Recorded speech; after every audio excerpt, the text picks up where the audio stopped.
上讲谈到太皇太后提升时分的长子石建为郎中令，取代王臧，嗣子石庆为内史，拨了宁城的权。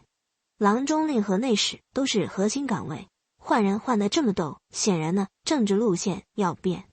当然宁城入狱是受了仇家的陷害，太皇太后只是呢对儒家官僚意见很大。《资治通鉴》的原话是：窦太后以为儒者文多智少，文是外在的，像什么改征朔、一服色、建明堂这些都属于文，智呢是内在的。《红楼梦》里的刘姥姥就是典范。虽然呢粗鄙无闻，和小姐太太们打交道呢总会闹出不少的笑话，但心地纯良，关键时刻特别靠得住。文和智的关系，孔子给出的标准是文质彬彬，恰如其分的文配合恰如其分的智。刘姥姥的心肠配上绅士淑女的举止。我们今天很容易接受孔子的文质彬彬的观点，这是因为孔子这番话针对的是君子修身，标准到今天呢也不过时。但汉朝的儒学并不是这个路数，从叔孙通治理开始，拿儒学为朝廷划秩序定尊卑，到贾谊拿儒学要改征朔一服色，再到董仲舒拿儒学搞天人感应，破解宏大的宇宙秩序，然后赵绾王臧又要改征朔一服色，还添了一个建明堂。汉朝儒学政治属性和宗教属性都特别强，和个人修养的关系反而呢很弱。那么在政治属性上，儒家就不存在文质彬彬这个选项了，它自身就属于文，它所对应的道家哲学的无为而治才属于治。儒家用人用的是赵绾王臧之辈，这些人呢折腾得越狠，权力寻租的空间就越大，给社会造成的动荡呢就越重。再看看石奋一家人，老实巴交的，能做事却不生事不多事，这才是好干部。按说赵绾王臧这些人如果只是改征朔一服色建明堂，倒也呢不会太惹人嫌。但《资治通鉴》有一处关键因素没有交代，那就是他们要用礼制来规范权贵。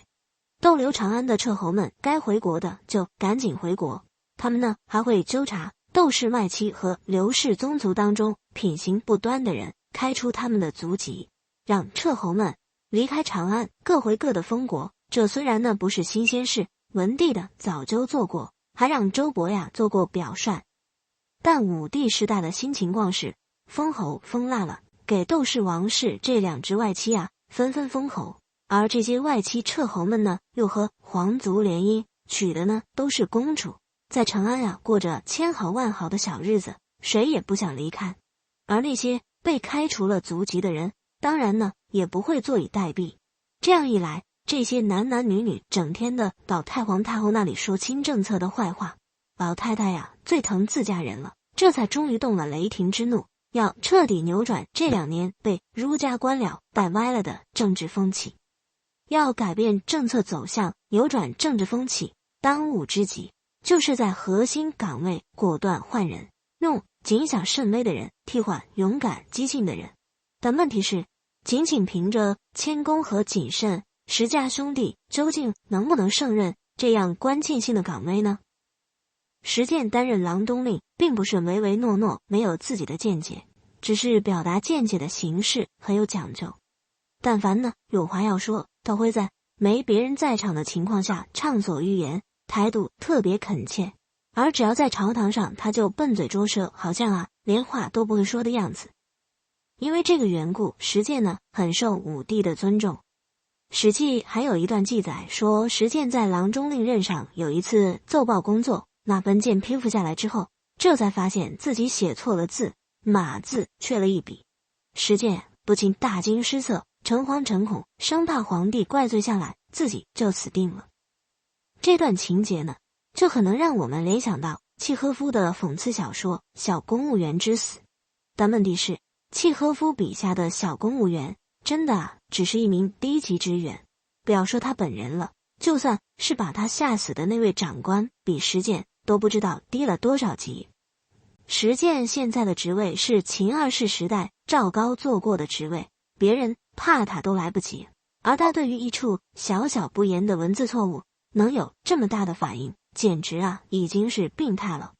不过，这样的病态正是中央集权模式下官僚阶层的理想状态，他们的生辰荣辱完全掌握在皇帝手里。对比刘邦时代的高级官员，萧何也好，曹参也好，既有封地也有官职。封地保障了他们的股权收益，官职呢，保障了他们参政议政的权利。这样的政权是一个股份制的共治模式。然而到了武帝时代，十分一家人虽然品级加总达到万10，不可谓不惊人，但只是皇帝的高级雇员而已，诚惶诚恐才是安身立命之本。石庆的表现又如何呢？在10份的几个儿子当中，石庆是性格最洒脱的一个，但即便是他担任太仆的时候，有一次为皇帝备车，皇帝问他驾车的有几匹马，请注意了，问的是眼前驾车的有几匹马，而不是远处的地上有几只蚂蚁。石庆的反应堪称一绝，举起马鞭挨个数过一遍，这才举手回答说有6匹马。石庆现在补了宁城的缺，长安地区的富贵人家一定会额手称庆了。我们再来看看窦婴和田汾，他们虽然呢也被免了职，但爵位还在，更要紧的是外戚的身份还在。尤其是田汾被免职是太皇太后的主意，而不是王太后的主意。王太后呢依然对他很好，所以田汾虽然无官无职，只是个闲居在家的贵人，但政治影响力还在。意见不但可以顺利地传达到武帝那里，武帝呢对他的意见还很重视。这下问题来了，窦婴的外戚身份是从太皇太后来的，和王太后没关系。这一被太皇太后免职，虽然表面上和田汾一样变成了一个闲居在家的贵人，但政治影响力瞬间清零。原先呢，窦婴、田汾爵位相当，职位相当，现在依旧爵位相当，职位相当，但实力和境遇竟有了天壤之别。于是原先巴结窦婴的人纷纷掉头，转而呢巴结田汾去了。境遇改变态度，一个人呢必须有极高的修养，或者有10份一家人那种病态的自我约束，才有可能真正做到不以物喜，不以己悲。无论在山巅还是在谷底，都是一样的淡然。但这怎么可能呢？人生如赛场，假如奥运会的参赛选手一个个都有不以物喜，不以己悲的境界，无论拿金牌还是被淘汰，都是一样的淡然，比赛肯定是没法看了。儒家解决这个问题给出了一个确实合情合理的方案，那就是君子忧道不忧贫。君子在乎的只是道能不能得到弘扬，至于在弘扬道的过程当中是升官了还是免职了，是发财了还是破产了，都无所谓。升官发财当然是好事，但他们只能是弘扬道的过程中的副产品，而不能取代道成为人生目标。所以无论升了多大的官，发了多大的财，君子都不会有太大的感觉。那么表现淡然的话，自然呢就是情理之中。但问题是这样的人少之又少，至少无论田汾还是窦婴都不是君子。原先田汾做郎官的时候对窦婴毕恭毕敬，拿他老人家当爹一样伺候着。现在呢，风水轮流转，田汾开始得志变猖狂，窦婴呢却迅速被边缘化了。两个人接下来会怎么相处呢？中央集权的模式下，这种事情会越来越多。春2月日食，3月博志侯许昌出任丞相。许昌是第3代博志侯，开国功臣的后人。太皇太后启用许昌为相，也算是延续传统了。同时还任命武强侯庄清迪为御史大夫。这位庄清迪和许昌一样，也是第3代军功侯，后来呢也当上了丞相。汉书有总结说，这几位都是论资排辈来当官的，文人呢谨小慎微，没有任何建树。当然从道家的立场来看，没有建树才是最好的。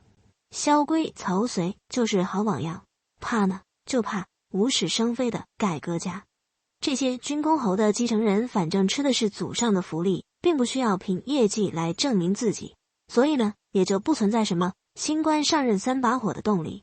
就这样，汉武帝第一次的大展宏图彻底夭折了。也许是矫枉必须过正的缘故吧，太皇太后搞得无为而治，比文帝、景帝还要彻底。那么，年轻的汉武帝有没有备受打击呢？我们下一讲再见。